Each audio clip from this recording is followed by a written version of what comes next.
هلا والله، معاكم داي ابو الرب ابن سوريا وابو نوح. يوتيوبرز كل الناس اتفقت على محبتن وبتحب المحتوى اللي عم بيقدموه، لكن اكيد ماني عامل هذا المقطع بس عشان امدح هدول الثلاث يوتيوبرز، لانه بمقطع اليوم بنشوف ليش تم سجن هدول اليوتيوبرز وهل كانوا بيستحقوا هذا الشيء او لا. واول شيء وقبل ما ابدا المقطع بعتذر لو كان صوتي شوي مخنوق، بس لاني كنت مريض شوي. اما ثاني شيء فهاي اجمل تعليقات من المقطع اللي فات، مثل ما وعدتكم راح اصير اطلع التعليقات الرهيبه بكل مقطع جاي، فمشان هيك تاكد انك تنزل على التعليقات وتكتب تعليق جميل مثلك حتطلع معانا بالمقطع اللي بعده. وهلا خلونا نبدا. اليوتيوبرز الاول ابن سوريا اللي شهر بسبب لعبه ببجي، وانشهر لانه كان كتير لعيب. تخيلوا معي انه هديك الفتره قدر ابن سوريا انه يجيب 7 مليون مشترك. طبعا الرقم بالنسبه لهداك الوقت من اليوتيوب كان كتير كبير، فما شاء الله تبارك الله قدر انه يدمر ويدخل مجال اليوتيوب وبقوه كمان. وطبعا مثل ما اغلبكم بيعرف ابن سوريا كان مقيم بتركيا وكانت اموره مثل اللوز. ومو بس هيك، حتى انه كان رح ياخذ الهويه التركيه، يعني مزبط وضعه وما في احسن من هيك. ولكن للاسف الفرحه ما بتكمل، وبيوم من الايام وقبل ما يستلم الهويه التركيه بفتره بسيطه، اتوقع يعني ما في اسبوع او اسبوعين، تتصل الشرطه على ابن سوريا وبتستدعيه وبتلقي القبض عليه. ومو بس هيك،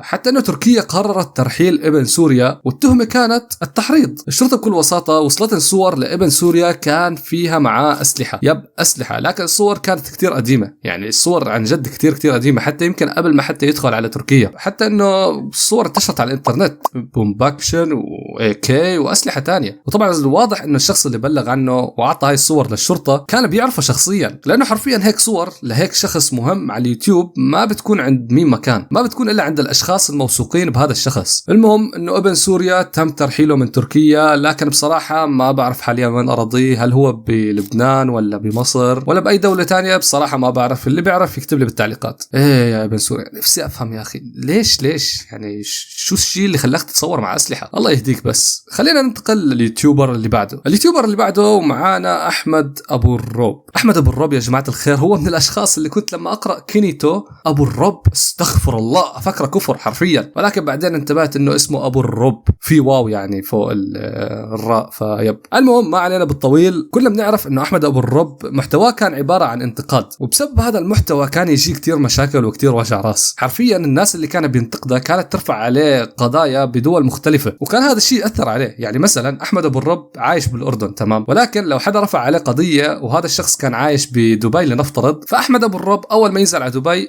بتم إلقاء القبض عليه وببلشوا تحقيق معاه وبتأكدوا من صحة الاتهام الموجه لأحمد أبو الرب بكل بساطة. فتخيل إنك رايح تسافر ومبسوط وحاب تغير جو، وفجأة تنزل بالمطار يجوا الأمن ويلقوا القبض عليك، والله شيء بفشل بصراحة. المهم إنه أحمد أبو الرب كان بالأردن، تمام، وكان البني آدم قاعد عم بسجل مقطع لشهر لقدام، تمام. واللي صار إنه كان في بنت أحمد أبو الرب منتقدها بمقطع سابق، وهاي البنت بصراحة كانت حاقدة على أحمد حقد الكلاب، حرفيا حقد الكلاب. قررت إنه تنزل على الأردن وترفع عليه قضية بالأردن عشان يتم إلقاء القبض عليه بالمكان اللي هو عايش فيه. وفعلا تم إلقاء القبض على أحمد أبو الرب، ومسكوه الشرطة الأردنية وحطوه بالنظارة اللي هو مكان الانتظار للسجناء، أوكي، يعني ما دخل على السجن لسه. وكانت هاي صدمة بالنسبة لأحمد أبو الرب، يعني هو بحياته ما دخل على مغفر شرطة، فكيف إنه يتم إلقاء القبض عليه ويكون متهم، وكان ممكن حتى إنه ينسجن. وهذا السبب اللي خلى أساسا أحمد أبو الرب إنه يغير محتواه. المهم إنه طلع أحمد أبو الرب ونفذ من القصة هاي، وبصراحة ما عندي تفاصيل أكتر إذا فاز أو ربح أو خسر القضية،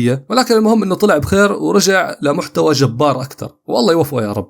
يوتيوبر معين موكل محامي في الأردن اوريدي وحاجز تذكرة وجاي على الأردن بهدف إنه يرفع عليه قضية قذف وتحقير جرائم إلكترونية. فجيته على الأردن كان هدفها فقط إني أنأذي، ولا إشي ثاني، بس إيذاء لشخص بسيط. بس بدل ما يبعتوا لي يحكوا لي أحمد شيل هذا الإشي ضايقني، أجوا على الأردن ورفعوا عليه قضية، والموضوع كان كثير أسوأ أيام حياتي. أقسم بالله يا جماعة أنا ما انسجنت على الكامل، الوقت صارني ما انحطت في السجن، حطيت في نظارات. النظارة هي عبارة عن المكان بتستنى فيه قبل ما يحطوك في السجن، فانحطت في نظارة بس ما انحطت في السجن، لأنهم هم طلعوا محترمين وسحبوا الشكوى. إنه شافوني تبهدلت قالوا خلص بكفي.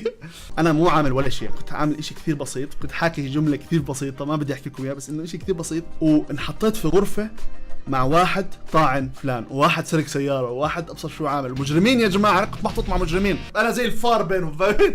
ديم والله طلع محتواي خطير وأنا مو دريان يا شيخ. أساسا أنا محصن حالي، مين رح يعرف مين أنا أو كيف شكلي إذا أنا مو مطلع شكلي بالقناة، وما حدا بيعرف أساسا اسمي الحقيقي، ولا حدا حتى بيعرف قديش عمري، ولا حتى من أي بلد أنا. يا حبيبي تخيلوا بيجي حدا أنا منتقده برفع عليه قضيه، بقول له والله في شخص انتقدني، بالله شو اسمه؟ والله ما بعرف. طب بالله قديش عمره؟ والله ما بعرف. بالله وين ساكن؟ والله ساكن بسويد. طب من اي بلد هو؟ والله ما بعرف. ديم والله. المهم خلونا نروح لليوتيوبر اللي بعده، واليوتيوبر الاخير معانا هو ابو نوح، اللي ما شاء الله تبارك الله باقل من سنه قدر انه يجيب 5 مليون مشترك، ما شاء الله. بس ونحن صرنا سنه على 8000 مشترك. لا اشتركوا يا جماعه الخير، خلونا نوصل على الاقل 10000 مشترك. المهم انه ابو نوح وقبل ما يفتح قناته اللي هي قناه ابو نوح كان مستلم قناه كلام باور الرسميه، وكان عم بيصور مقطع مع احد المتابعين او احد اعضاء باور، بصراحه ماني متاكد لانه لم يتم ذكر من هو هذا الشخص اللي كان عم بيصور معاه مقطع. المهم انه هذا الشخص اللي كان عم بيصور معاه قرر انه يرفع قضيه على ابو نوح، وقتها حرفيا قناه فريق باور وقفت لفتره معينه من اليوتيوب. ومو بس هيك، حتى انه ابو نوح تضرر من هذا الموضوع، لكن كلام باور وقف مع ابو نوح وساعدوه وعينوا له حتى 4 محامين حكوا او هيك شيء، وما تركوه لحاله بهذا الموقف الخطير. والشخص كان باين انه مو حاقد بس على ابو نوح، لا حاقد على كلام باور بالكامل يا جماعه الخير. لكن للاسف لم يتم ذكر مين هو هذا الشخص او كيف انتهت القصه، حتى هل هو ربح القضيه او هل ابو نوح هو اللي ربح القضيه او مين اللي فاز مين اللي خسر. بصراحه ما عندي تفاصيل اكثر من هيك. فتكملت هاي القصه كلها موجوده عند ابو نوح وكلام باور، والله اعلم كيف انتهت. المهم هون بنكون وصلنا معكم لنهايه المقطع لليوم. بتمنى يكون المقطع عجبكم، ويعني يا ريت لو تضغط لايك تكتب كومنت، لانه هاي الشغلتين حرفيا بترفع من المقطع للسما وبتخلي خوارزميات اليوتيوب تقترح المقطع لناس اكثر. كمان لا تنسى تشترك، خلونا نوصل 10000 مشترك باسرع وقت ممكن. ولا تنسوا حسابي بالانستغرام رح يكون تحت بالوصف، روحوا شيكوا عليه، بنزل عليه اشياء رهيبه. وبس والله كان معكم داي. وتهدينا الحياة أضواء في آخر النفق، تدعونا كي ننسى ألما عشنا، نستسلم